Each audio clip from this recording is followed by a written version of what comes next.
Here now is Judge Andrew Napolitano, Fox News senior judicial analyst. You've got to love Jim Jordan. I mean, he just gets right to the point. It really sounded like they were in two opposite political parties, not the same political party, though I think they have the same goal. I don't think a special counsel is needed. And what would it take to appoint one?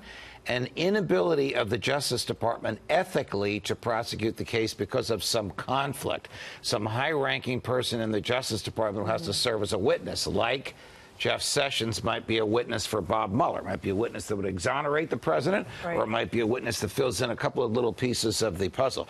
But I agree with Jim Jordan that these things ought to be investigated. They just ought to be investigated by the regular Justice Department. Independent counsels are dangerous. I know they're dangerous, but of course the problem is that you have people from one party, in theory, investigating the other, and then that immediately brings up, you know, we don't punish our political enemies in this country. Let me take you to a little part of the exchange after what we saw, where he said, it's sure, and this was Jim Jordan, it sure looks like the FBI was paying the author of that document, the dossier, and it sure looks like a major political party was working with the federal government to then turn opposition research, the equivalent of some National Enquirer story, into an intelligence document to take that to a FISA court and get a warrant to spy on President Trump's campaign. That may very well be true. Isn't that enough to investigate?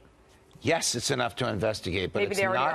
Are. But I think they are. Just reading between, I have no knowledge of this. I have no source telling me this, but just reading between the lines, the way Jeff Sessions hesitated and paused, he doesn't want to reveal the existence of an investigation because he's not supposed to. It's not a crime for him to do it, but it violates the DOJ regulations. I think they are.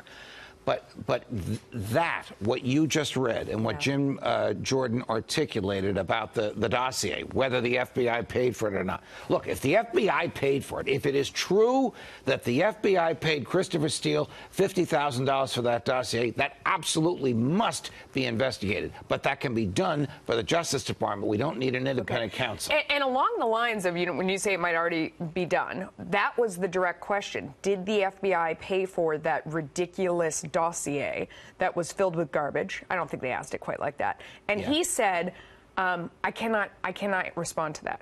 I can't answer that question. Well, he probably has evidence to support some answer, but they are continuing to investigate, and until the investigation is concluded and they've looked under every rock, he doesn't want to give an answer. So as frustrating as his answer was, it's probably the right answer to get. But Jordan didn't feel like, I mean, do you feel like that was all show, or do you feel like he seemed legitimately mad at Sessions? I agree with you. I don't think it was some of the questions. Sessions is not doing his job, or he's not answering enough? What is the, what's your take? Okay, a couple of questions. I do not think Jordan was putting on a show. I think that's his personality, and it manifested anger, and I think it was a collective anger on the part of about the 20 members of that committee that have been making requests of Jeff Sessions and haven't gotten answers. Is Jeff doing his job? A tough question for me to answer because I have a lot of respect and affection for him, and I've known him for years. He is giving the impression to the legal, judicial, and now political community of reluctance and hesitation. That is not a good impression to give.